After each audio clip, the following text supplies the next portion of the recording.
and welcome to episode 17 of the Live Motocross podcast. I'm Sophie McGinn, and joining me this week is my co-host. He's got that title this week. We've given it to him. Roger Warren. Yeah, you've given me the title, but we haven't negotiated a fee yet, so we'll have to think about that one. This is very true. But no, thank you. I'm glad to be back. Looking forward to this one. This is going to be a good week. I know. I think it's probably one of our most interesting guests, I think, this week on the podcast. We've got Mr. Steve Dixon. Now, I'm sure plenty of you at home have got a few questions lined up for him. So, Steve, say hello to everyone on the podcast. Yeah, hi to everyone in the podcast. From sunny Swanmore. How's it been going down there, okay? Yeah, good. Yeah, it's all been good. Yeah, we're all in good spirits. Oh, good. Perfect. So, obviously, one of the main reasons we wanted to drag you on the podcast this week, Steve, is one, I want to hear all about your background, because I think a lot of people don't really know how much you have been involved in the sport over the years. And also, we've got a lot of things to quiz you about with the 2020 and the nations and bits and bobs. But where did it sort of start for you? Well, it started in 1990 when I became a mechanic at Grand Prix level. Yeah, before that, I used to ride sort of amateurly in the local club, Winchester Club, and also the Eastleigh AMCA club. So, I was always... So I started on... I never did schoolboys. I basically had a field bike. First off, I had a car at 12 years old. My dad bought me, and I stripped that down. I had a passion for stripping anything down, whether it was a TV, a radio, engines, and that's how I got into it. And I became a welder and engineer at British Rail purely because I wanted to build a frame. Yeah, and that's how I started. I did a lot of my own stuff, and then I repaired lots of people's bikes, tuning and everything like that in the local club. And then one person said to me, would I be interested to work for Mervyn Anstey? And he was in the Mervyn Anstey sort of club. So I said, well, I'll give it a go. I went for an interview with an old tuner guy called Rob Spence, and he said,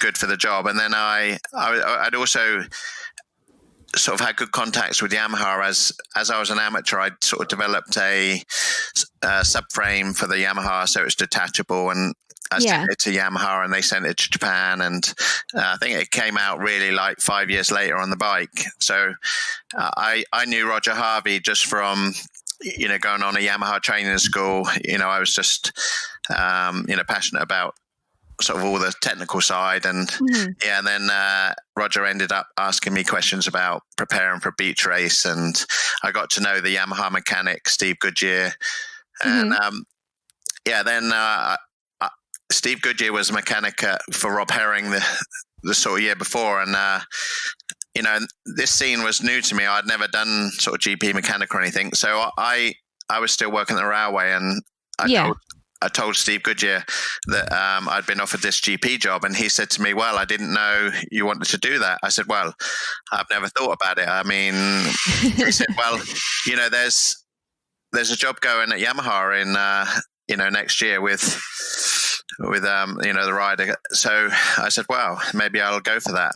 So I went and met Roger Harvey, and I already, like I say, knew Roger and knew Steve Goodyear just from going to the trade shows and badgering them, and sort of giving them my ideas of what I was doing. So then Roger sort of, he gave me the job. He trusted me, gave me the job, and I'd never driven abroad, never driven a big truck or anything like that. So I was in at the deep end, and so I got this truck from Roger, and my rider was Jeremy Watley, who was finished fourth in the world the year before, and who's Christian Watley's dad, so basically off I went with this truck, and I said to Roger, I said, where's the shower? And he's like, oh, well, you use the motorway toilets. And I said, what about the toilet as well in the truck? He said, no, and what about the bed? He said, you put a Lilo in the back. So there was absolutely nothing, just spare parts. And that's how I learned. And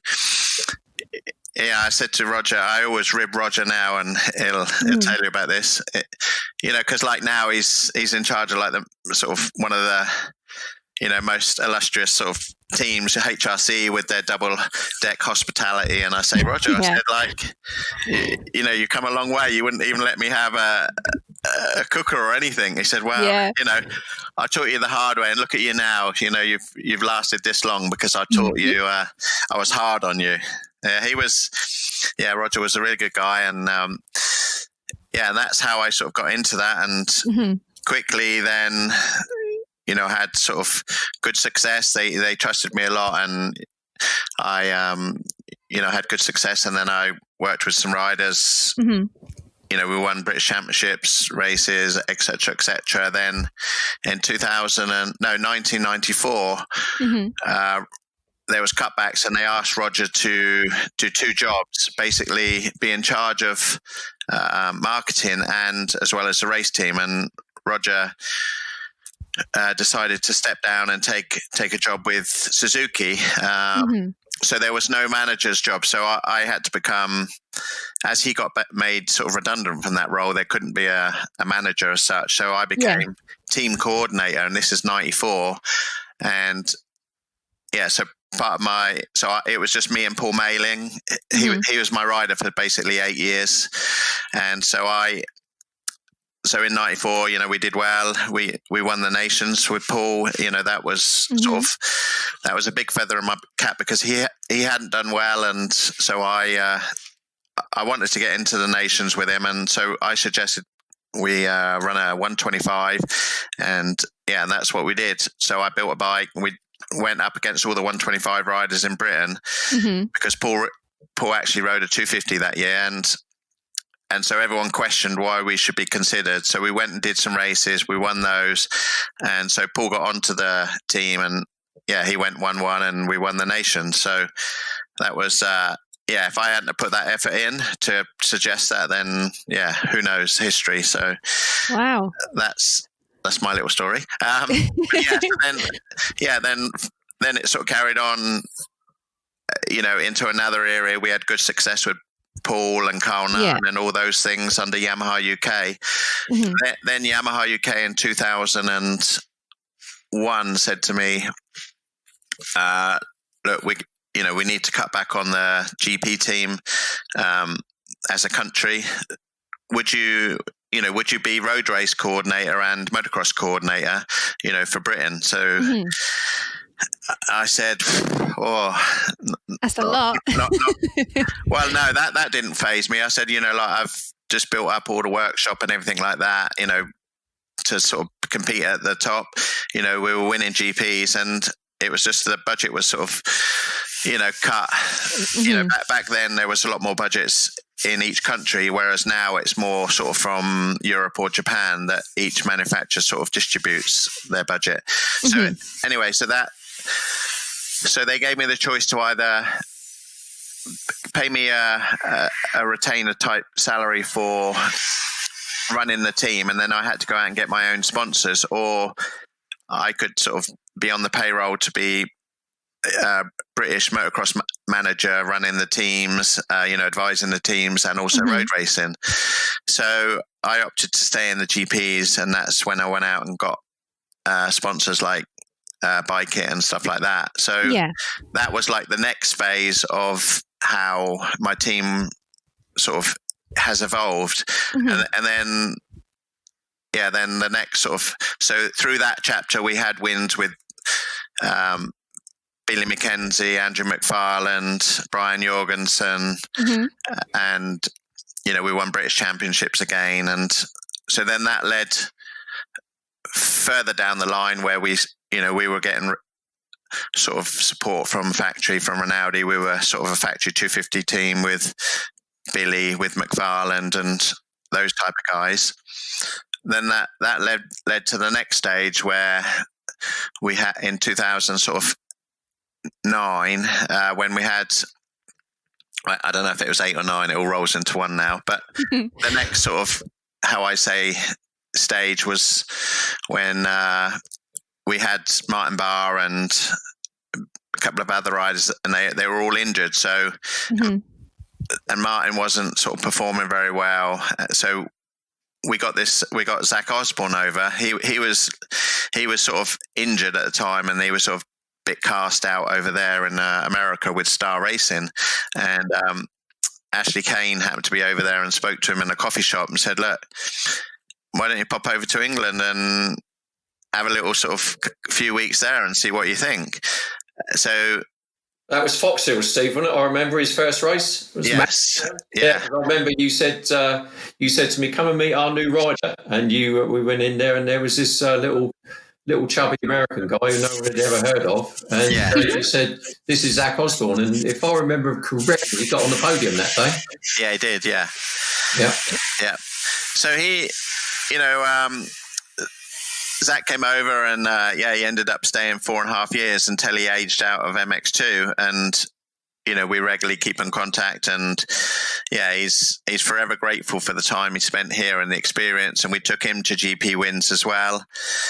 So then that was another part of era. We went over to do what we had a really good relationship. He lived with me, and then he also then lived with Mel Pocock.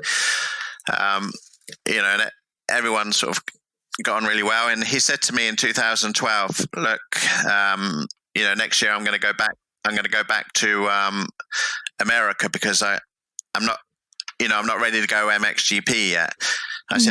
He said, "But will you help me?" I said, "Yeah. What do you mean?" He said, "Well, I need to do some supercrosses." I said, "Okay."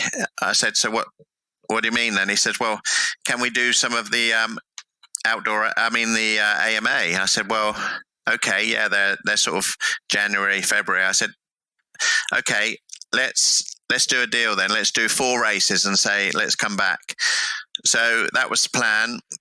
So we did some European races, and he won some of them, and both, we had a great year that year. Both him and Tonus did well in the sort of outdoor races and in the supercrosses. So with the training we did in Europe, we did, I think, 3 or 4 races. We then went to America to Anaheim 1. We set up the bike over here, and we went there, took the bike basically in the plane, and then we did four races. And when we came away, Zach was second in the series, joint second in the series. So we did a great success there, and and we just pitted out of a little van, and also we just did it. We did the 4 supercrosses from a guy who works over there now, Chris Hay. We did it from his double garage, and we went practicing each morning at Michael Essie's track. Zach did his own he managed his own program. Said, "Right, I want to be here at this time. I want to do this, and this," and we did exactly his schedule. He ran the show, and we did a success. I came away sort of joint second, and he got 4 offers of rides, and as they say, the rest is history. Zach's gone on to win sort of Supercrosses titles, and 450 class Supercross. So that was a fantastic stage, to see and be able to follow him as well. It's that sort of gave us a sort of foot in with American riders, because they know that we have success. And then that led on to the next stage of finding riders, which was, basically Max Anstey. Dean Ferris, another rider sort of from Australia that was looking to sort of make it. And with Dean, we took him to GP wins, and also he then went on to America to ride for KTM USA after he aged out. Then it led to Zach, who had a bit of to Max, who everyone said was a bit of a misfit amongst his factory teams with Honda and Suzuki, and even in America. And we took Max, and we had Max comes from Winchester as well. We basically brought him back home. We did a program that suited him, riding locally and, just feeling at home.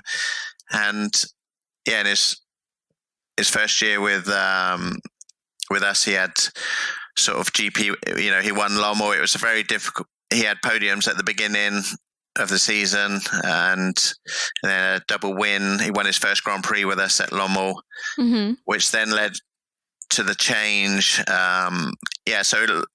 I was basically 25 years with Yamaha, and people say, why did you change? And I'd sort of often spoke a little bit with Steve Guttridge from Kawasaki, and as I did with Roger Harvey from Honda, and just sounded out the different sort of options there. I would never leave Yamaha because I'm a very loyal person, and the person who was always in charge at Yamaha was Andrew Smith, who was there for many years, and also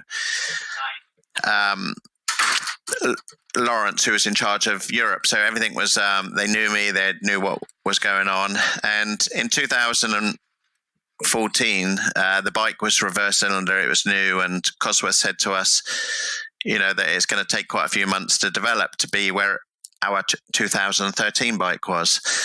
So we started off on our 2013, and we had 3 podiums in the first 3 races, and then the Yamaha sort of said, and also like the factory team had broke down using their 14 bike. So then people, then Yamaha said to us, look, we got to go on to the 14, and we were basically testing the 14 at the races, and it was horrendous. I mean, we literally nearly killed ourselves that season. Falling asleep at the wheel. God! The electronics guy, we would come back from Finland, and he basically fell asleep, and we hit this lamppost and nearly ended all of us, because we were just so tired that season trying to keep things going on that bike. But eventually it paid off, and Yamaha come to me with this deal, and it was a lot less deal, and I'm like, well, that's not fair, because you've seen how hard we worked, and so we, then that was at Lommel, and then on the Friday, and then on the Saturday and Sunday, Max won every sort of part of the race, and had a double win, and they came back to me with a lot better offer, and I said to them, no, I said, with the old boss, Andrew Smith, who had retired, I said, he knew my history, he knew and trusted me, and I said, what you done was, it's not fair, and I said, and that's why I sort of left and went to Kawasaki, and Kawasaki have been, they've been brilliant as well. And in our first year with Kawasaki, we won 10 GP races with Max, and he finished 3rd in the world. So that was another good era. And then we lead on to our next few riders, Darian, and that's led us, Darian did well, but has had lots of ill health and injuries. And so for the last, sort of 2 or 3 years, things have been, difficult. We had a podium with Brilikov, and we've led races with Darian, but nothing solid, for our standards. But motocross goes like that. So this year, leading up to this year, 2020, is my 31st season in, GPs. So I don't think there's an older team in UK, and near enough in all the GPs. So. All right, let's pick up on a few of those things then, Steve, that you've been talking about. First off, you're a privateer team up against the factories, and everyone knows in MX2, power and if you've got to throw money at a 250 to make it competitive. You're a privateer up against the mega factories, but you have proven time and time again that you can build a bike that is a match for the factory 250s, and probably in a lot of cases faster. So I know you're a very, very hands-on team owner. I've heard that you're often to be found in your workshop in the early hours of the morning on the milling machine or on the dyno or whatever. Does that still excite you, actually working on the bikes and making them? Yeah, I mean, absolutely. I mean, I think I think it's a dying breed of of workers that are able to do that. Because more and more mechanics are becoming sort of parts fitters, which is fine. That's the way it's gone. But I'm lucky in that I've given my my mechanics a good lead into being able to explore in every avenue of the bike, whether it's suspension, engine, dyno work, machining, and I'm lucky to have good overall mechanics. And the two that have gone to leave me, so if we look at 3 of my mechanics, they all started at 15 years old as work experience, not even been able to change a spark plug. And Mikey Whitewick, he went on. He left after 13 years with me because he met a girlfriend and went up to Scotland, and then went to work for a big dealership. See, women, they're bad news, Steve, aren't they? Bad news. Be careful, you two. Be careful. Then Ben was. He also started at 15, again, work experience. This is Ben Popperwell, yeah? Ben Popperwell. Yeah. He was with me just over 12 years, and he then went to MotoGP for, Öhlins, and that's through the experience that he learned, here, and the closeness we have with, we had with Öhlins and, the suspension people and us doing the suspension here. And then last week he had his first MotoGP win with, however it is, Quaranteras from France, number 20. Fabio Quartararo. Yeah, you were close. Yeah, you got the French bit right, Steve. Well done. So, that gave us gave me good pleasure to see that happen, because I know Ben's homegrown from our sort of workshop. And just on Fabio, our team met Fabio when we were Wild Wolf, and Eduardo, who was the owner of Wild Wolf, took Fabio at 12 years old and said, this guy, he's going to be world champion. And so you had this little 12-year-old Fabio, with all of us down in Spain, where we were testing and doing a film for Wild Wolf. And Eduardo took him under his wing and put him through all the sort of Spanish Federation schooling into the 125s, Moto2. And unfortunately, I think in the end, actually, they may have fallen out, or, between sponsors and etc. But he put a huge amount of effort and, led him to where he is today. And, I always remember him saying, when he was just 12, that he's going to be a world champion. He's a special rider and he will make it to the very top. And and he has done. And my other mechanic, Jordan here, he's been with me. He is now 27, and he started with me at 15 from work experience. Now, all 3 of those riders came from Portsmouth Schoolboy Scramble Club. So I think, and they've all gone on to have like Jordan's got 2 children, he's got a house and everything. And what they've been able to do here is grow as a normal person, in their own life as well as motocross life. Because, motocross is very, at GP level, is very demanding. It's easy to get burnt out. Most people move to Belgium, and there's quite a rotation of mechanics, etc. And we have to say that probably the mechanic is the most important part of a team. He is the lifeline of a team. You can do without a team manager.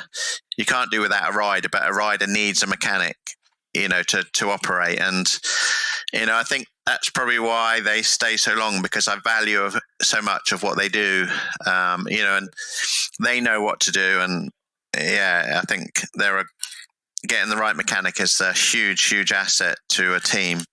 They keep the harmony of the team, and they make it tick, and those three guys, as well as Nick, that's been here sort of 12 or 13, well, maybe actually 14 years. That's Nick, who's Courtney's mechanic. Yeah. So Nick was Zach's mechanic, and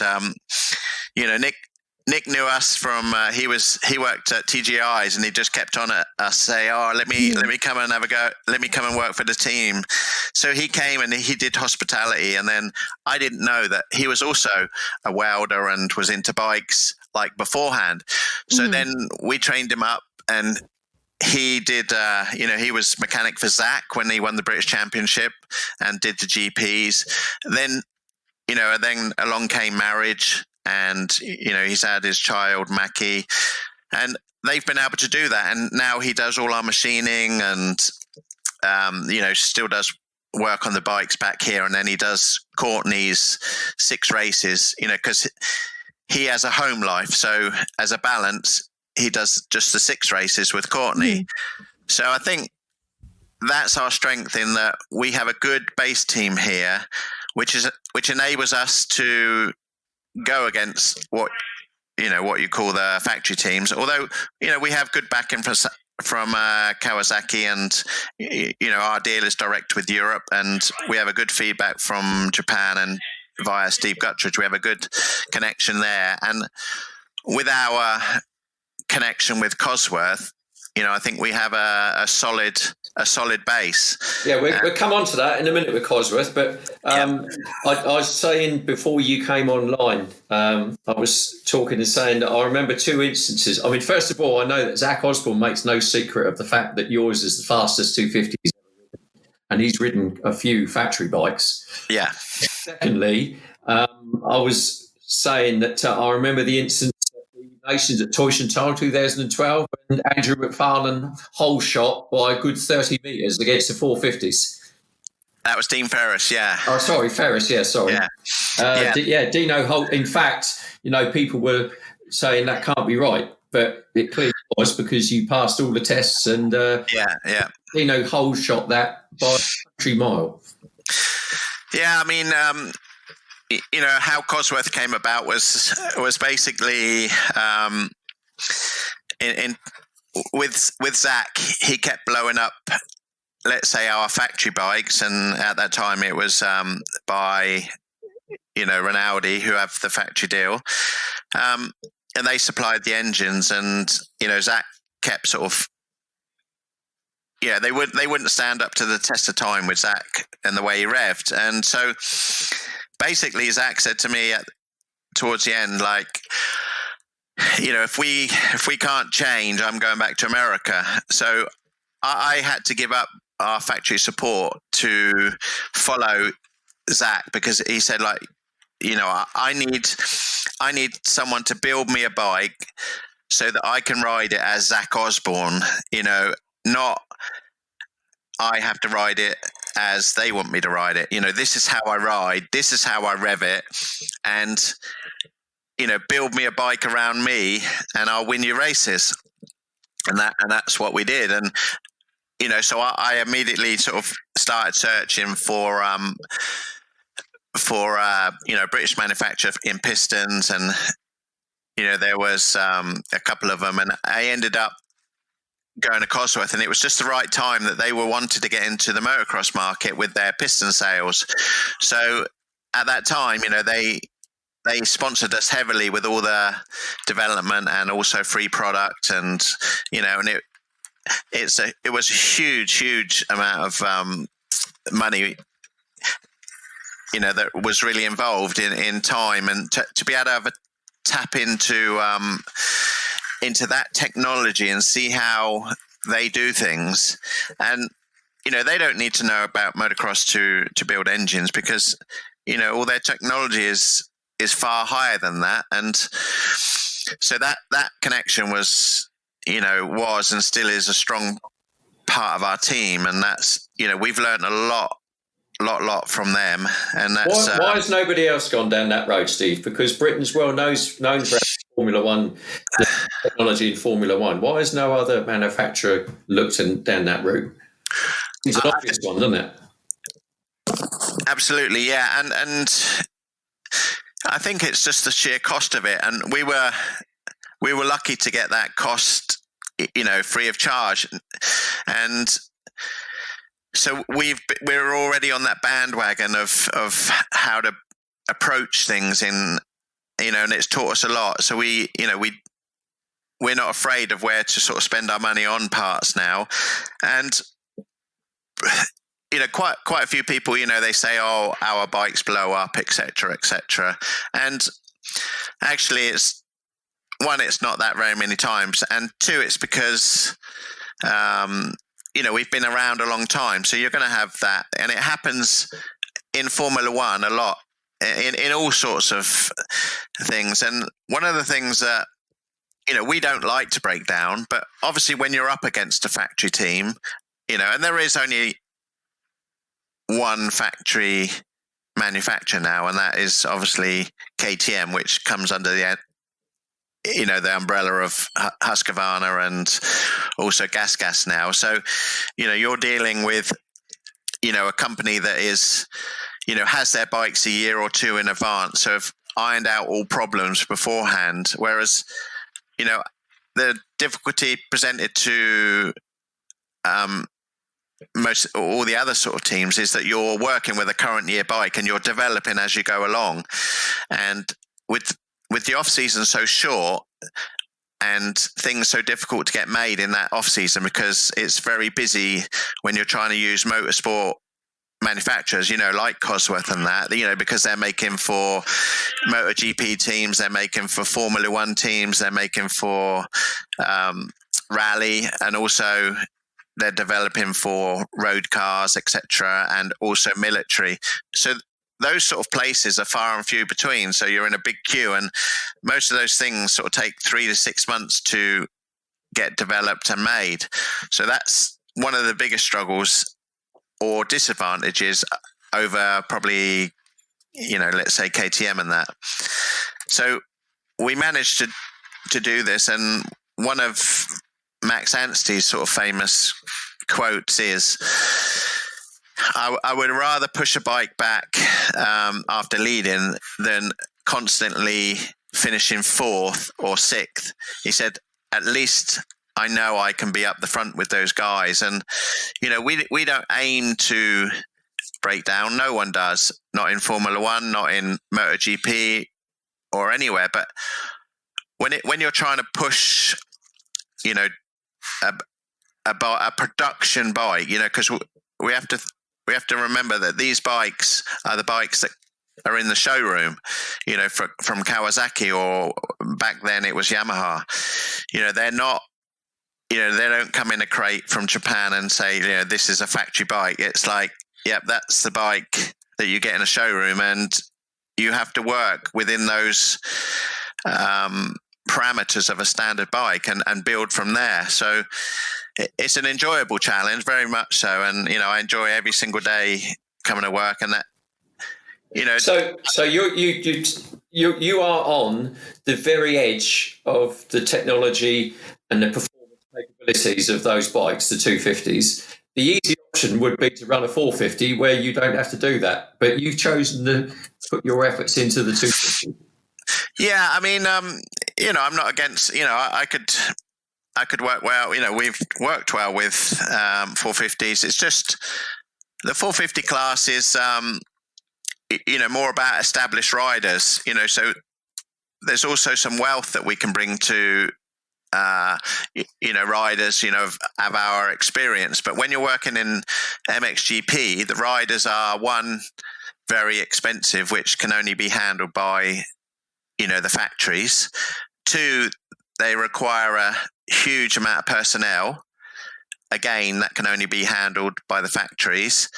And so the factory teams now are, more based on partnership of let's say, a successful business, whether it be like Wilvo or Garibaldi or Kamea or, let's say Ice One, so successful businesses partnered with the technical knowledge of the factories. So it's gone away from where the factories used to pay for everything, pay for all the buildings, and and I feel probably that's why Gabor's has gone, and why Rinaldi's gone, why Jan de Groot sort of it finished that style.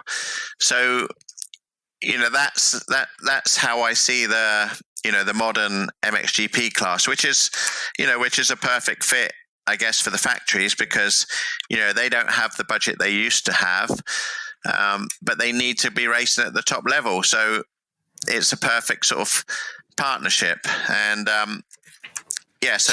So do you enjoy being a thorn in the side of the factory teams? No, I don't think of it like that. I don't. I respect everyone in who's doing the racing, and they're putting in just as much effort. We have to talk KTM because they're the one who are doing the most winning over here, and they have probably the best program. But that program, has cost a lot of money, but their main business is selling motocross bikes. Now, if we look at the success of, say Kawasaki in World Superbike with Jonathan Ray, that's a phenomenal program, and they sell a lot of road bikes off of it. So, motocross is a luxury, very, very small percent of, say, Kawasaki's market, and they still want to win. But for KTM, it's their, let's say, 60-80% of their business. Kawasaki are selling, they built the machine that dug the tunnel, the round propeller that did that, and they do robots, and they do trains. Heavy industries, isn't it? It's railways, it's all the big, real big stuff, isn't it? Yeah. So we're a small luxury advertising campaign almost, and that's just how it is. I mean, luckily they build a great production bike, so we can build from that, and it goes in cycles. A few years it's Honda, and a few years it's Yamaha, and obviously it used to be Suzuki back in the days of Everts, and and KTM were never a force, and they've come into it well, and they've competition's good. Through them being competitive, it drives everyone else to be competitive.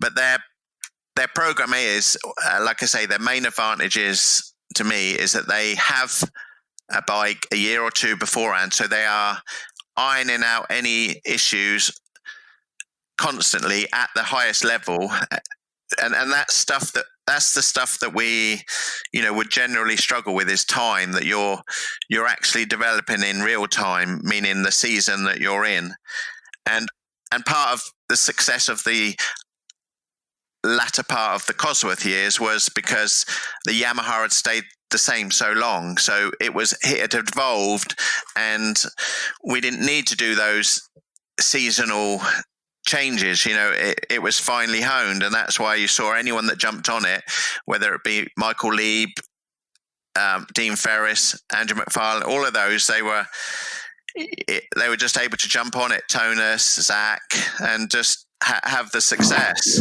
Well, let's move on now. Then you've led us nicely now. Pretty much every rider who's ridden for you has improved. Absolutely. By the time they've left you, they have improved results-wise as a rider. Many of them gone on to full factory rides. So that is obviously a compliment to you. But also, what I'd like to explore is you've also worked with some riders who are very complex personalities. Not Billy McKenzie. That could be one, and Max as well. Max Ansey is absolutely, yeah. No, it hasn't worked with other teams, but with you, it has. What are you doing differently working with guys like that other teams haven't? They know I share the same passion to win, and I have unbelievable patience. Well, it's not patience because it just comes to me naturally. So I don't treat it as anything differently. But I do. I try to look at every question or or scenario from every side, and that I believe is my sort of strength, and I give everyone the benefit of the doubt. I trust everyone how I've been trusted, and sometimes it bites you in the bum, but invariably, and the same with the mechanics, if you let people be themselves and they want to grow, they will grow, and you'll get the best out of them. But it requires trust, trust and time and understanding. It could be, for example, Max, we didn't practice in sand at all. And we went to Lommel and he won both races. Now, you just have to also believe in the rider and believe that he's not telling you lies. With the experience I have, you understand their different ways. I mean, it was no different than Courtney. Courtney had been with Josh Coppins for 3 years. Josh is a fantastic rider. Should have won a world title. And Courtney came and won her first Grand Prix, but for 3 years, she didn't win the title. She came to us and she won the title. It's not a fluke. There was method behind what we did with Courtney, and it worked. And I think what is biggest compliment to you as well is I know that all of your riders, even when they leave you and go somewhere else, they stay in touch. I know you're in touch. You speak to Zach. I know you speak to Max, Tonus, everyone like that. So you stay almost friends with them. They stay in touch with you, keep in contact. So they obviously think, owe you a debt of gratitude, I would think. Yeah, I mean, the relationship I build with them, like Paul Malin was my best man at my wedding. And he was my rider. So yeah, whatever happened to him? Malin, I don't know. He's a comedian somewhere. I think it's on some TV show that's on same time as MXGP as well. Yeah, we must look it up sometime. See what happened to him. Yeah. So I mean, Paul was always destined to that when he used to do the karaoke, and actually he at my wedding he went and he went next door and sang at next door's wedding, and then came back and sang at our wedding. And yeah, he loves a microphone. And just don't ever ask Paul any directions, because he will go into that 10th blade of grass on the right hand side. You'll see there be a bit that's been burnt by the sun. Well, if you go 10 yards after there'll be another 2 daisies. Well, follow those 2 daisies for 6 buttercups, and then suddenly you'll come to a roundabout. There'll be 2 red roses there. Well, take those 2, carry on round, follow the 3, and you're like, wow, what was that, Paul? I've lost. And everyone takes the mickey out of that. But he has photographic memory for everything. And he does the best Jamie Dobb impression as well. Exactly. I was going to come to that. So every time at Western Beach Race, so Western, it was always the end of season, piss up basically for all the riders, teams, and we get Jamie would be down there and Paul would be there, and again he'd get on the mic and he'd be like, "Hey, Bela, what you doing?" He'd be like taking all this mickey of, and he could pull it off brilliantly. And yeah, I mean that, those days were fantastic times, and yeah, everyone would be drunk, and well, actually I didn't drink, so I was okay. But yeah, your riders do stay in touch with you, and they do stay loyal to you, don't they? Definitely. Yeah. I mean, you're as close as a marriage, closer than a marriage. A rider is a complex person that you need to really work out. For instance, like Paul would say to me, don't even talk about the race. If I've had a bad race, don't talk to me about it until the next day or two, just because you're not going to get the right reaction. And, all of those little quirks, or, Billy,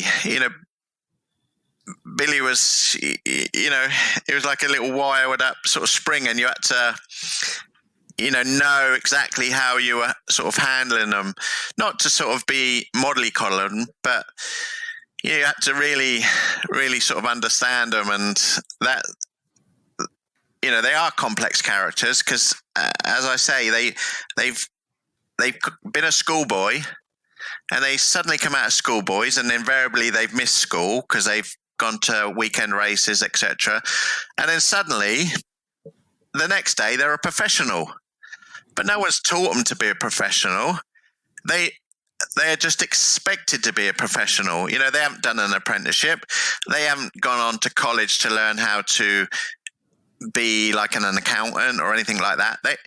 They are in the same boat as Stefan Everts, who's won 10 titles and is racing the same race. So you can't expect them, it must be, such a daunting task, for them to sort of do that. Suddenly at 16, 17, they've got to know how to travel. They've got to know how to order food abroad. They've got to know how to adapt to different time scales, different travel zones, different people, all of these things. And ultimately, they ride a Grand Prix bike for 50 hours of the year. So all of this work goes for 50 hours.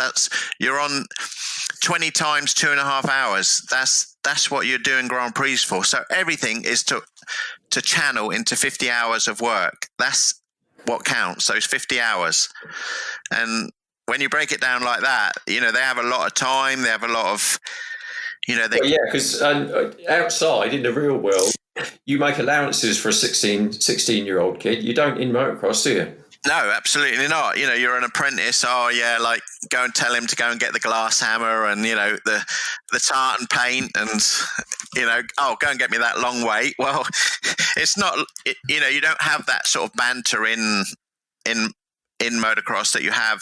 And I think that's one of my strong points is I did sort of 9 years at British Rail where you've got 2,500 people that are, that are sort of, like a little town almost that you're working with every single day, and you're, it's totally different, and you have to, you are clocking in, clocking out. So coming into this world, you appreciate that you're your own person every single day, and but you're not, but you have to make your decisions in life, and you sort of have to, live by the sword and die by the sword. Whereas in a industry, you're told what to do. So you'll say, right, okay, you have to wear overalls, you have to clock in at 7:15. Right, I want you to do 500 of those this morning. I want you to do 100 of them, okay?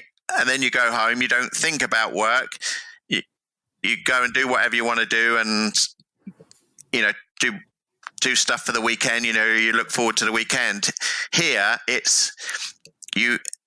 Everyone that is successful has to eat, sleep, and breathe motocross, and it's the same, I guess, for any sport. And wherever you're looking, you're thinking how to improve, and if they make a mistake, you don't make allowances. Everybody's going to be on them, aren't they? I mean, I always think back to a couple of years ago when Jeffrey Hurlings got in trouble for swearing.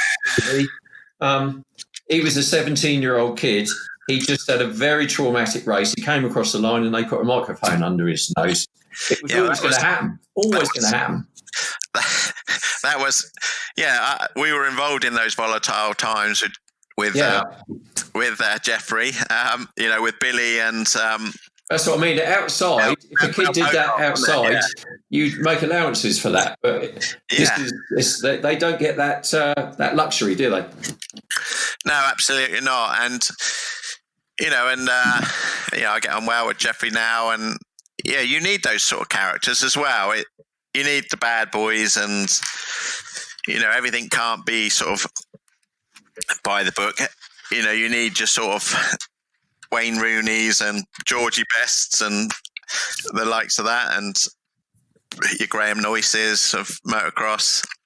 So but that is exactly what I was saying.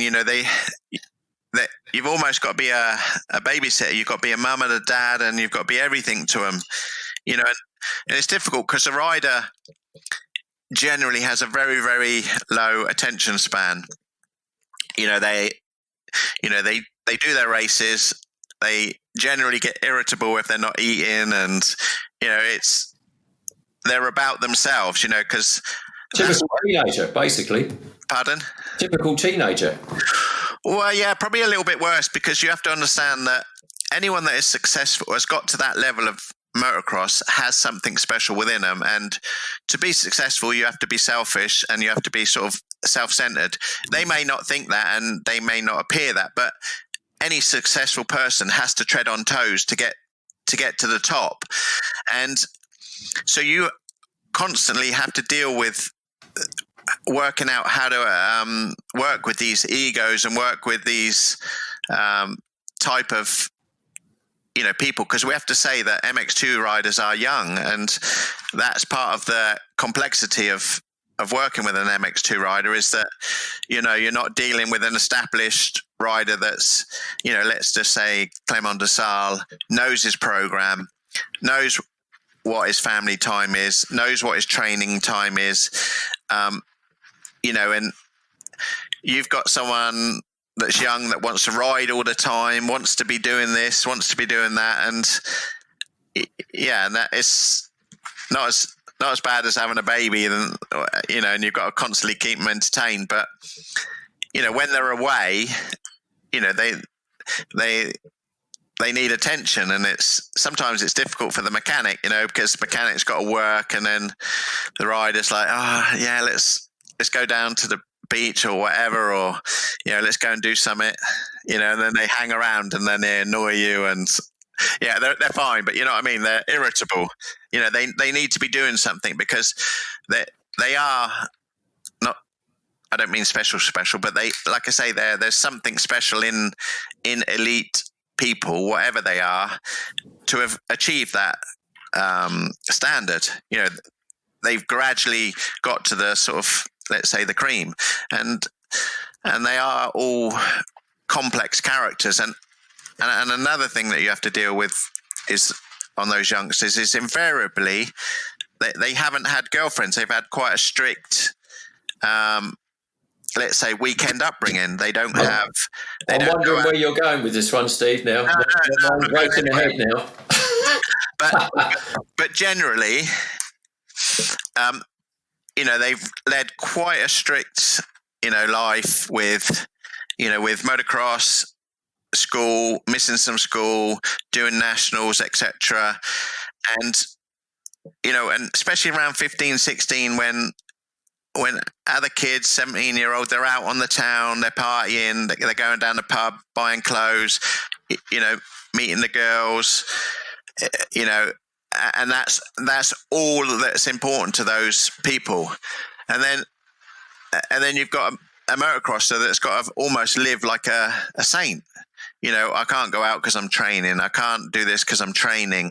I can't come to that party because I'm away racing. I can't come to your 18th because I'm away racing. I can't come to your 16th. I'm away racing. And so they live this almost nun life. And then, sooner or later, at some stage between when they start at sort of 15, girls appear. And then you have a whole different set of emotions that you have to deal with, which is all part of life, and you can't stop those in a rider. And so you have to then deal with girlfriends, losing girlfriends, other people getting off with their girlfriends, and all sorts of scenarios that you've got that are not part of motocross, but they're part of life. But you need them to be fully focused at the weekend, so you do become surrogate dad. I mean, there's not many situations that we've not dealt with. I mean, one of the worst situations that we had to deal with was been away training all winter in America and with Carl Nunn, and Carl, he'd had some piercings done and everything, and he was going to get engaged when he came back to England to his girlfriend Catherine. And the night they were getting engaged was the night they were coming back from America, and Catherine went to, over to Carl, and that was the end of it. A drunk driver hit her car. She was dead. We had to deal with going to the funeral with Carl's emotion. He we told him to take the year off. We stand by him, but he used the strength of that, and he turned it around, and he had a third in the world at Fox Hills, and he might have dyed his hair 3 times a week, and he had the Catherine on his helmet and kissed his his helmet, and drew strength from that. And you don't have to deal with that sort of stuff when you're just clocking in, clocking out, being a welder. It's all sorts of things, and that's injuries and not performing, and it's a constant. Every day is different, but talking about riders now. I'm guessing it's a budgetary thing, but you as a team haven't got the money to go out and buy the best riders. So you, in conjunction with guys like Ash Kane, have found riders who have been overlooked for whatever reason, and you brought them on and brought them into teams and turned them into Grand Prix winners. Zach Osborne, case in question. You've got how do you explain that? As I say, I know Ash has a big role in that side of it, but explain how that works. I mean, actually, the cheaper the rider, the more expensive it becomes, because we had a terrible year in 2013 when 2003 when Billy got injured, and we had Mark Jones, we had Jason Higgs, and they weren't setting the world alight. Yeah, there's a character. Yeah, and so, well, Higgsy and Jonesy together are like,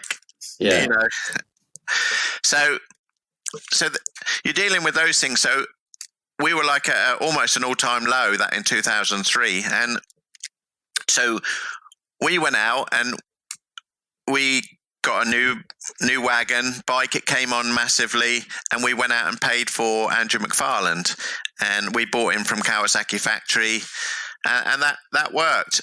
But from that, we sort of almost built our own success, where the rider wanted to come to our team because we were successful, and because we sort of specialize in MX2 with the age rule.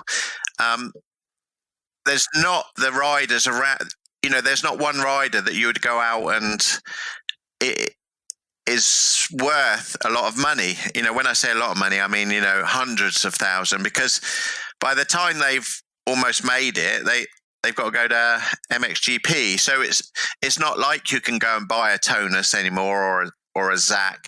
I mean, Zach was a find because, again, we were looking to bring a rider in because of injuries. I think we had Kenneth Gunderson was out and, stuff like that. But it's, same as with KTM and Tom Vial.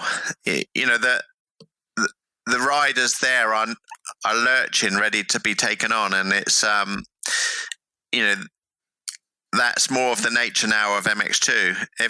If it's MXGP, then it's just a buying game, and there's more riders than there are rides in MXGP. So then the top riders can command good money as well. And it's but what is good is that pretty much every rider in MXGP and MX2 are getting paid. And they have campers, they have because a lot of people say, it's not as good as it used to be.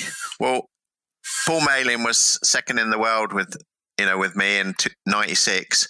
We were factory, and I was working at my garage in Eastleigh and parking the truck out on the road. Well, now, through how things have changed and it's evolved, we've got our own workshop, we've got the big truck, each of the mechanics have good, treated well and have a proper life. Whereas before, mechanics were treated like, oh yeah, there's $5,000. You should be grateful to work for us, and you have to work 80 hours a week, and you should be privileged that you're coming away with us. And it was false, really. There was lots of people trying to qualify, yes, and there was start money, yes, but you could go 3 Grand Prix and not qualify, and so you've been away 3 weeks, and someone has to have paid that mechanic. Someone has to have paid the fuel, and invariably, it was all the dads. So it wasn't really realistic money. It wasn't like there was a lot more rides around and people were paying. So it's different times, and we've grown with that, and the work conditions are better. And I feel if you want to make a career at motocross and you are good, then there is far more of a career there now than there ever was before. That there was such a vast difference between a factory bike, say of what Stefan Everts was riding as a 125, than John Barfoot or whoever could go and compete with, and so you never got a look in. So you would have 8 or 10 riders from the UK trying to compete, but they never could stand a chance against the full factory machines, back in the day. So I think we don't see those high bidding wars in MX2 anymore because of that age rule. That's probably one thing that's stopped the massively high wages in MX2. So it is more of a take a chance and see. And the teams have to invest in those younger riders. And so do you see the age rule as a positive then? I do think the structure is good because you have MX, you have 125s, you have 250s Europeans, then you have the stepping stone to MX2. MX2 is a great class, and then you have MXGP. I think that balance is good. If the age rule changed, I think it would increase costs, because I think wages would be a lot more, and I don't think that money is in the sport at the moment. For 80 riders, for MXGP at the top, and in MX2, if it was expensive wages all throughout, then you would see a lot of the smaller teams, disappear, and it would just be down to the sort of, 15, 20 riders that have a sort of like a semi-factory deal like on our team. And I don't think like KTM are looking to pay huge wages. But having said that, amongst every team there is great bonuses. So they would earn. If they did well, they're still going to be able to buy a house out of 1 or 1.5 years' wages. So, I think that's a positive step. That everything is structured, a lot better, and we just need more British riders to be able to, feature up in the top sort of champion, top league. Really, there used to be huge amounts of riders coming from the UK, but I think I don't think that's a UK thing. I just think it's, there's a lot of classes in the UK, and with the increase in GPs, 20 GPs, it doesn't leave the national championships as strong to bring people on.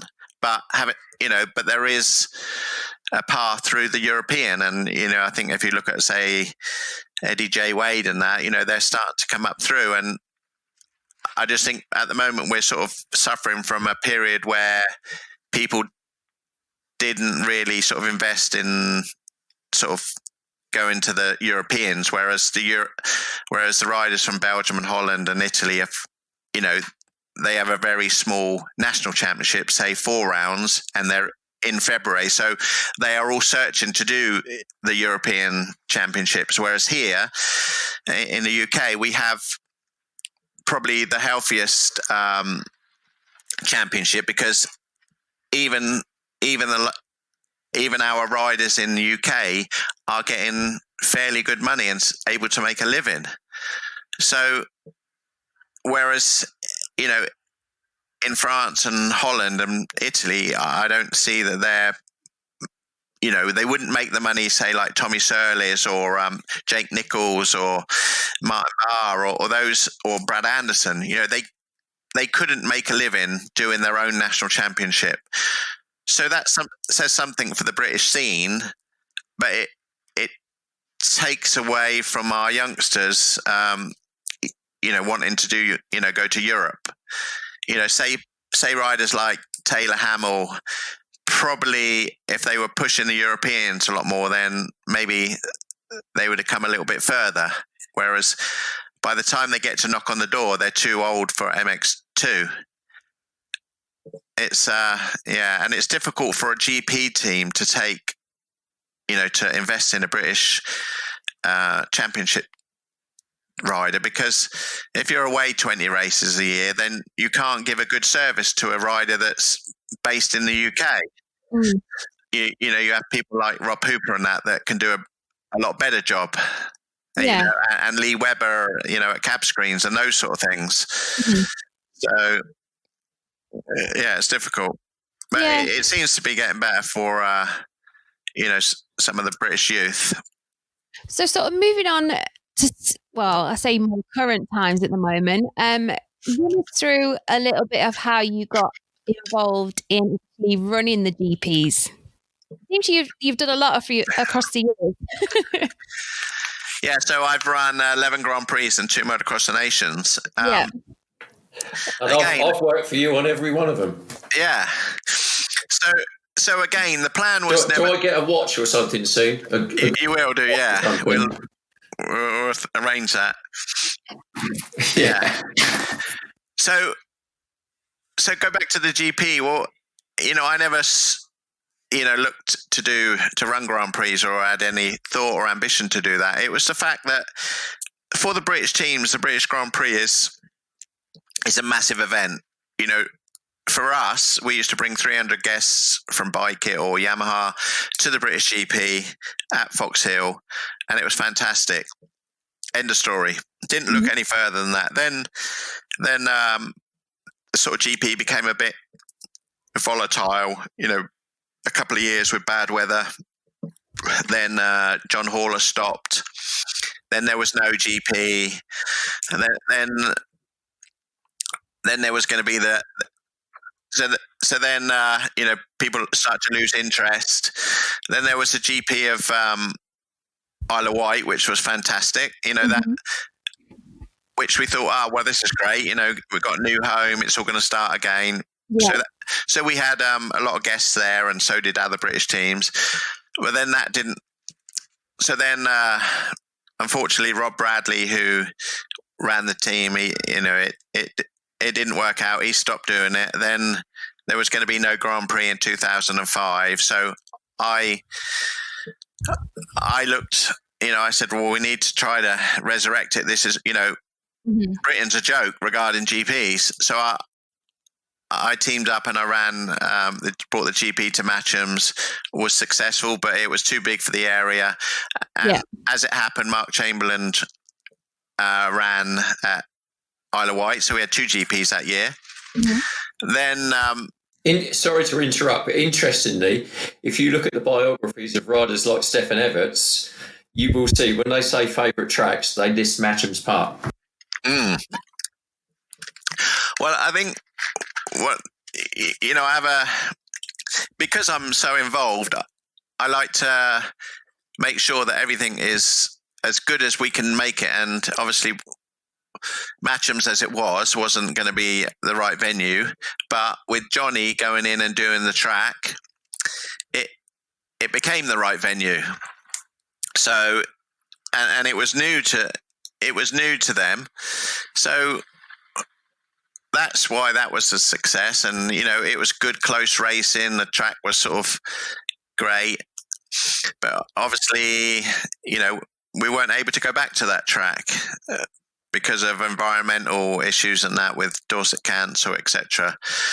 So, then that moved me on to go into a new looking for a new venue, which was going to be,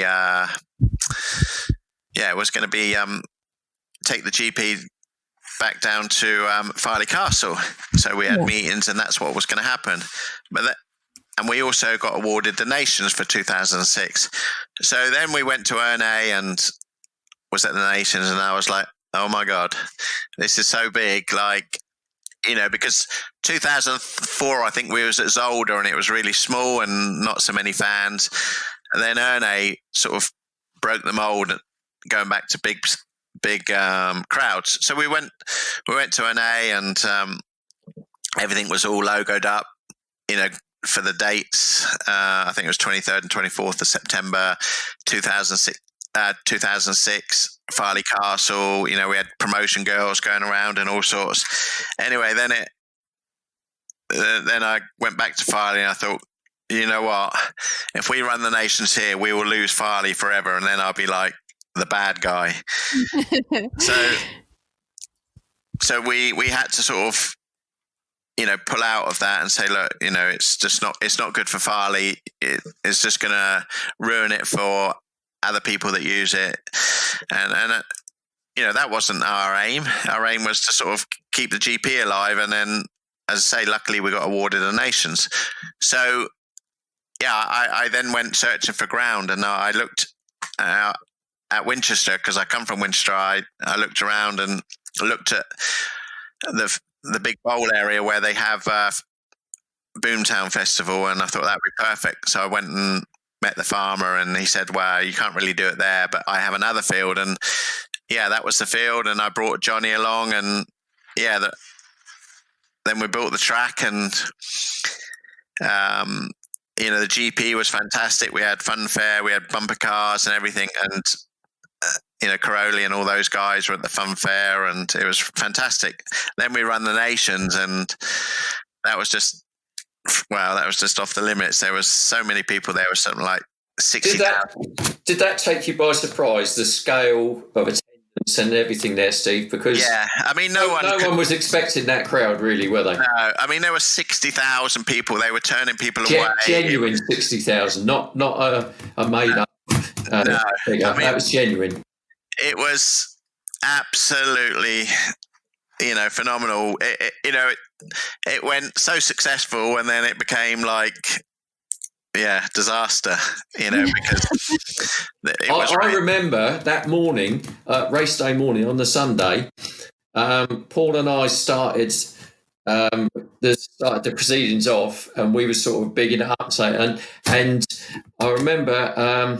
I think it was Martin from Bike It came across saying, calm it down, lads, calm it down. Everyone's trying to push the fences down because they think this is...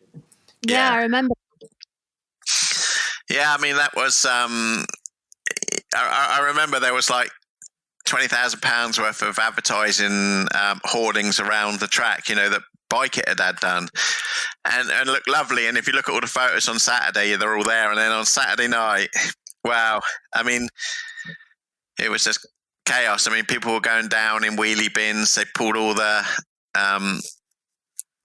fencing down, and there was, I think, at the end of there was 10 kilometres of fencing that was damaged.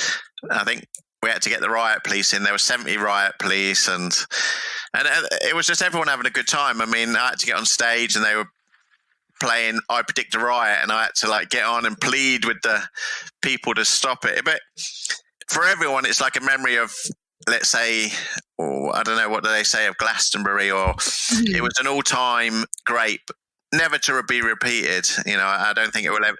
It was just like the perfect storm with Everts retiring, with Carmichael there, with, I know he didn't eventually ride, but with Bubba Stewart, and it was just Villapoto. It was just unreal, and that was an I was there moment, and it was, it was one of them, you had to be there to see it. And Oh my God, that was something else. So, well, then actually, we didn't run a Grand Prix for 5 years, and that's when sort of Donington took over for Gareth. Mallory. Yeah, Mallory. Gareth ran a couple of ones at Mallory, and then Donington ran one. And again, then we were back into turmoil. There was no Grand Prix. It got, so then it got awarded to America, and the ACU come to me and said, "Oh, okay, we need to get a British Grand Prix again, and we're gonna do it, as the ACU, we're gonna run it. We want to." This was Jim Parker; he was chairman, and we're gonna run it. Would you help us? Could we run it at Matley? I said, look, I'll give you all the help you want. I'll tell you all what you need, and and that was fine. And then got to, I don't know, August. It had already been announced. Got to August, and Jim Parker sort of rang up Giuseppe and said, actually, the committee said we can't go ahead with it. So Giuseppe came to me and said, look, what do you think, Steve? Can you help us out? Can you run it? We'll have a partnership with you. And I'm like, wow, I guess so. I mean, it'd be brilliant to sort of run again. And and that was 2011. So we've run 11, 12, 13, 14, 15, 16, 17, 18, 19, and 20. So that was how it got into it. And we haven't, and I don't know how to say no now. So that's this is going to be my next question, because obviously now we've got the 2020 Nations is at Matley. Is that another one that you couldn't say no to? Yeah. Yeah. No, I mean, basically, with the Nations, it was Daniele rang me and said, look, it's looking a little bit dodgy with France. They may not, they need to make a decision. At the moment, you can only have sort of 5,000 people, including the crowds, including the paddock and everything. And it's not very big at ONA. It's be hard. So at that point, they needed to make a decision whether to run or not, and they decided not to run. And then I got the call of like, could you do it at Matley? I'm like, well, I don't mind. I said, but he said, well, we need to announce the calendar tomorrow. I'm like, well, you found out the day before. Found out the day before they put the calendar announcement. I said, well, okay, look, let me send you a email. And I said, like, just make sure it says TBC, because it's going to rate. I haven't got the permission from Peveril or anyone yet. It's those things take time, and that's how it stands at the moment. Is that everyone wants it at Matley. I want it at Matley, but in this period of time at the moment, it is up in the air. Not in a bad way, but there's a lot of boxes that need ticking correctly. So at the moment, the government has handed over authority to the local authority, which is, say, Hampshire, and every event has to be risk assessed. So the easy option for any event, for any council, is to say no. Then there's no problem. Immediately you say yes, there's going to be issues. So there's all these hoops that you have to run in, and with every event now. But people are positive that they actually want things to happen. The whole COVID stuff from the government is, get back to normal, get back out in the countryside. So there's a few pilot schemes going on around with MSV and motorsport and all of that are looking positive with crowds. And, actually, like, they haven't set limits on crowds or anything. You just have to risk assess everything out. So we're currently working on all the different risk assessments and how to, to give all the correct information to run the event. simple things like, okay, each ticket holder, say you buy 5 tickets. Well, normally you would buy 5 tickets online and you would have the holder's name and address. But now you need to know everyone's name and address so that they can add that into their track and trace. So these are so we have to do an event management plan that has to go into the council 60 days beforehand. We have to have the agreement with the landowner. We have to have the agreement with the South Downs National Park. We have to have the COVID in. So it's all a balancing time act. And as you know, the council and everyone, this is not their top priority. Their top priority is getting local businesses up together and helping them. But they're encouraging with us. I spoke with them today, and so I'm very positive that it will happen. So whilst there's no, news at the moment and no advertising, no saying this, that, and the other, it's purely because, legal stuff has to be done first. You just can't run and then, I understand Cullum got shut down. So did, what was it? Oh, yeah, I saw the other day. Broxton, purely because they had too many people there and rules weren't followed. And I think I've been doing it long enough to know that you have to comply. And, you would know that with the beat race and stuff like that. When you're dealing at that level, you have to do things correctly. And that's the motions we're going through. So I'm positive on the event, and it will be fantastic for everyone. It'll be fantastic for the fans and, the manufacturers and also for the teams. But we know obviously the Americans are not coming and some of the others, which, is a shame, but it's happened before. It's happened before. And, I think if we look at, just the value of the feel good factor at at the Nations or at a GP, it's all about, suddenly the sponsors are going to start seeing their product out there. Suddenly they're going to see adverts. So what I fear at the moment is, if there's no championships, is if I look at, say, smaller teams, smaller sponsors that may go to one Grand Prix or maybe one British Championship event a year, and they think, oh, that was good fun. Yeah. So when Joey comes a month later and says, oh, will you sponsor me again next year? They go, you know what? I enjoyed that the other week at that race. Yeah, okay. Yeah, I'll continue to give you £1,000, £2,000. But if they don't see any action, or if there's nothing to be involved, then when they come knocking on the door in, February or whatever, or or December, and say, hi, I know we didn't race this year, but would you be able to do anything next year? They'd be like, well, you know what? I haven't really missed it. And,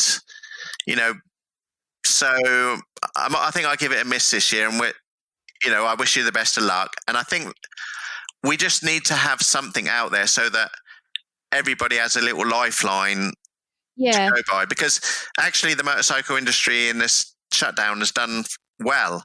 There's record reports of bike sales, of spare parts, but they're not the people that are putting out the money. It's your plumber or your electrician or whatever, or your builder helping out, Joey down the road that's doing his first British Championship series, and they're the ones that are like, wow, I didn't miss this. And I've seen this with, talking to people that do shows, and, they're like, I spent 30 grand on shows last year, hadn't really impacted us. So maybe I'll just do a bit of online advertising and give the shows a miss for a couple of years. Well, that then has a knock-on effect for the shows, and then for the people going to the shows. And if you're sort of silent and out the way, then I fear that we're going to lose our important small sponsors that help at all the different, levels.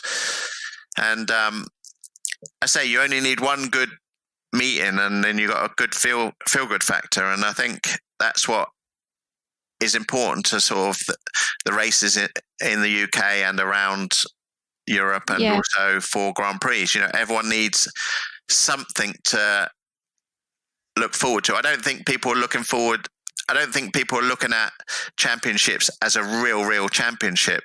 They're just looking at, I need to get back racing. I need to, I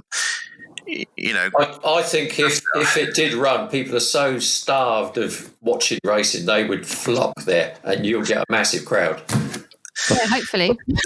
Well, yeah. I mean, as long as they all social distance, that's okay. But I mean, with Matterley, the reason Matterley could take 140,000 people. Normally you work on, let's say, 4 people per square meter. That's like an average at an event, and at concerts it can go up to 5 people per square meter. Well, we're forever trying to enclose Matterley and make it look smaller so it looks crowded, because actually when 60,000 were in it, it looked nice. But if we took all the food wagons and all the trade and put them in a separate area, it means that we could really social distance. It means we can then contain sort of food areas and trade areas, so that there's control going into them and going out of them. And I think motocrossers, they sort of tend to have little packs. If you look at overhead drone pictures, they're in little sort of pockets anyway, and it's not like at Matterley you don't have to be on the fence. Actually, if you're further back, you actually can see the whole track a lot better, and you get a lot more perspective. So people do tend to go on the banks, and normally we have a couple of loops that are sort of closed, that are normally just so that the crowd looks more condensed than it really is. Because if you put 10,000 people in Matterley at a GP, it looks empty. But if you put 5,000 at Matchams, it looks completely rammed full. So that's the reason Matterley is sort of the perfect choice to go to. And as I say, at this moment, I'm confident. So put it on a percentage-wise, Steve. What's your gut feeling? 80-20 in favour. If you'd asked me 2 weeks ago, I would have said 50-50. So that's encouraging. Yeah, no, I mean, everything is going on in the background. There's a huge amount of work going on in the background. The actual build of the event, like I say, could happen you could do it in a week. It's, you've seen what Ustream come in and they build their village. Everyone has got their job, the tent builders, the toilet deliverers, but every single one of them has to have, a risk assessment and all this COVID. And so things are just going to be different. I don't think massively, because it's such a wide open space. People come, they park, they get their ticket in the car, they park up, they walk to the event, and then they watch the event. It's not like in a theme park where everyone is touching a bumper, a theme park ride, or everyone's going on a seesaw, or everyone's going on touching a hand railing. We haven't got that flow of people keep touching the same thing. They come to the race generally in a camper. They camp up in their own little tribes. They have their own food. They have their own cleaning, etc. They walk into the race and they watch from their spot. They either go up to the trade or the food if they want to, and they go back to the campers. So we have a lot of information of the pattern of how people are. And so it's not like we have to sort of make up all these things to the council and say, like, oh yeah, definitely they will do this and definitely they'll do that.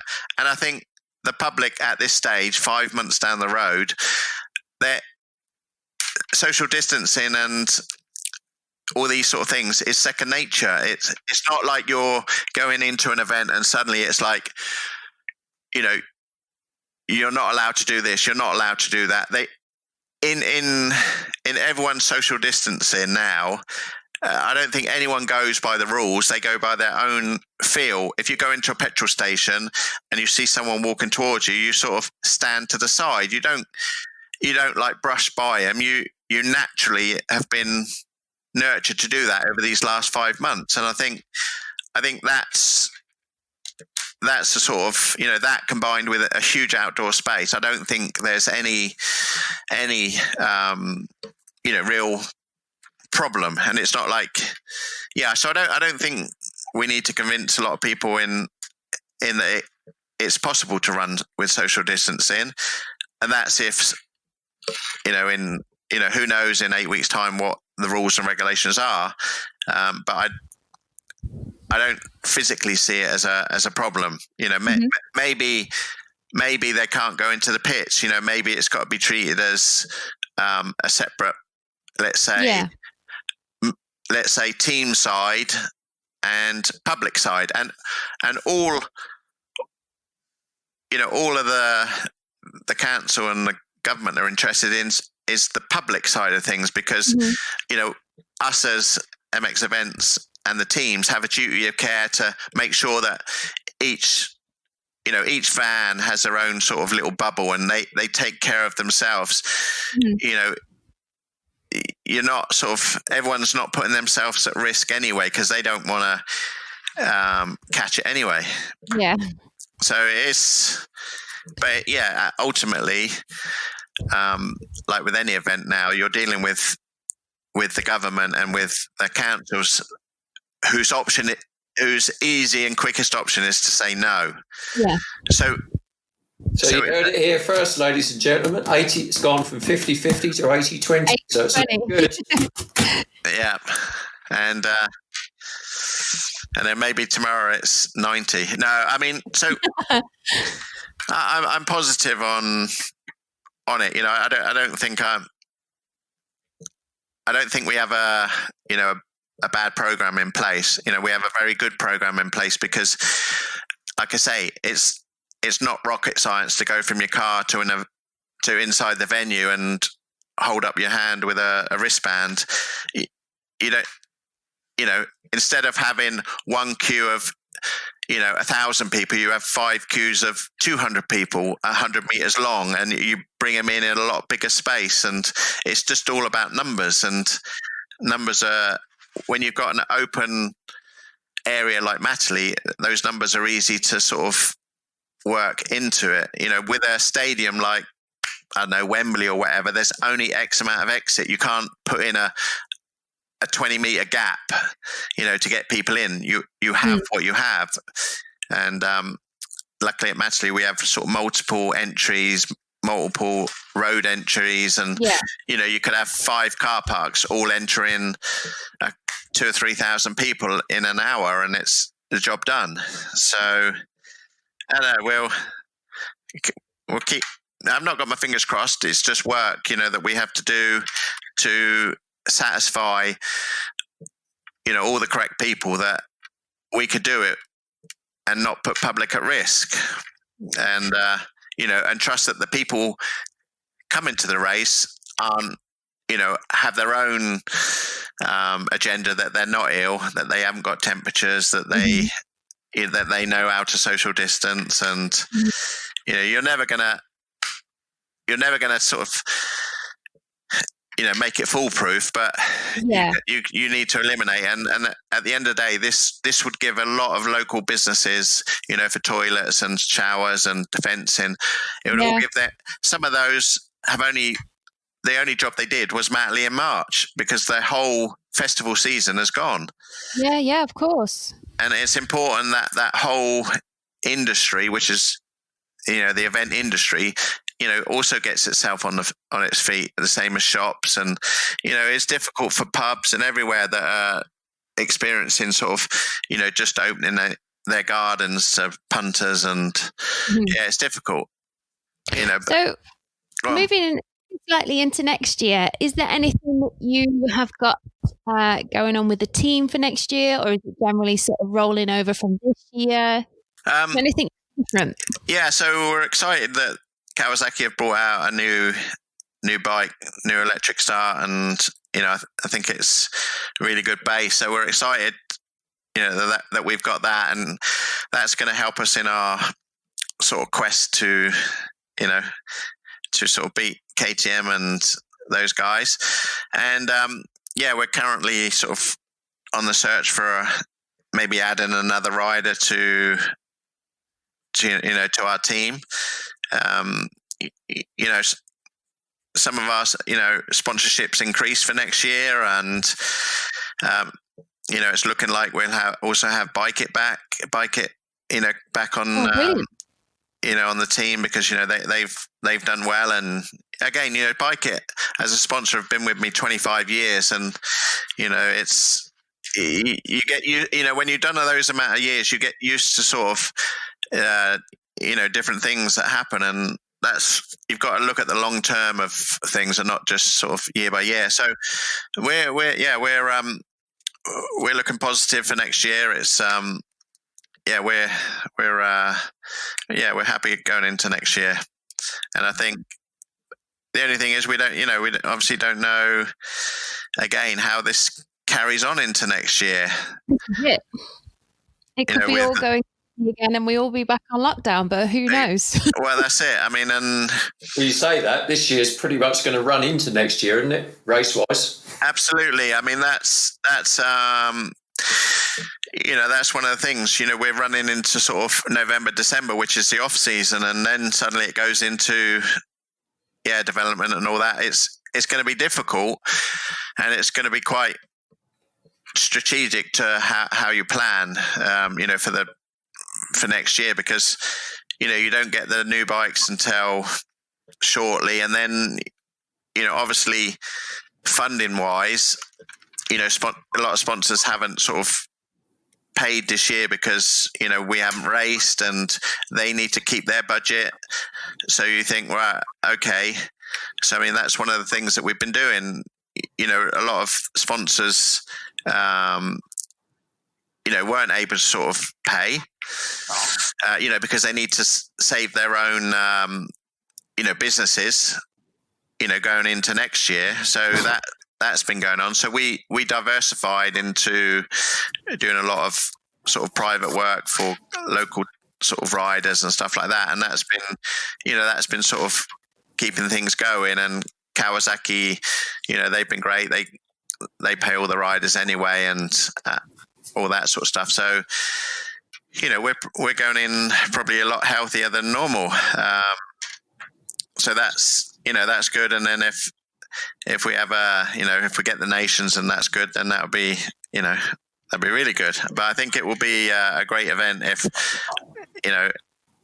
it does go ahead, because like you say, people have been starved of that. And all the people that doubted me running in March, saying it was stupid and that, my theory is that you just have to take an opportunity that you're given, and that was the only choice I had, and you got to be happy with it. And then if it doesn't happen, then you can't be sad. And as it turned out, it was a good decision. Although you can run in, look at the rain and that we've had recently, compared to the month before when we had all that sunshine.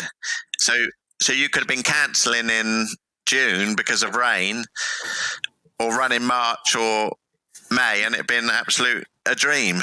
So you just never know. You just got to be happy with what you're sort of given, and ultimately the calendar has to balance out for all the other teams of the way they travel and stuff. You should definitely buy a lottery ticket, Steve, because you do get lucky with the weather. It always works out for you. You should buy a lottery ticket. You really should. Well, I mean, a bit of rain has never hurt anyone. I think we have to take,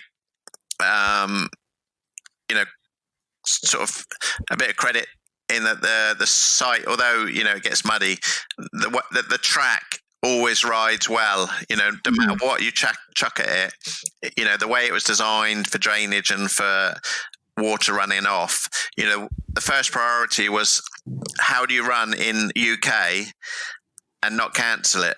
Because obviously we remember the races in Fox Hill, and they got cancelled because the pits were a swamp and stuff like that. And then even Hawkstone, at the British Championship, it got cancelled because the track washed away. That's right. I remember that. Yeah.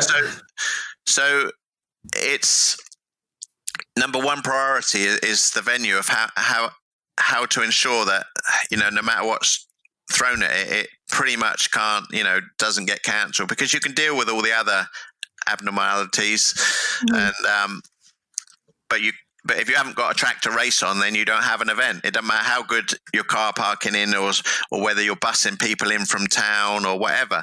If you haven't got a race able to happen, then it's game over. And at that stage, you've already spent a lot of money, and it'll probably be game over for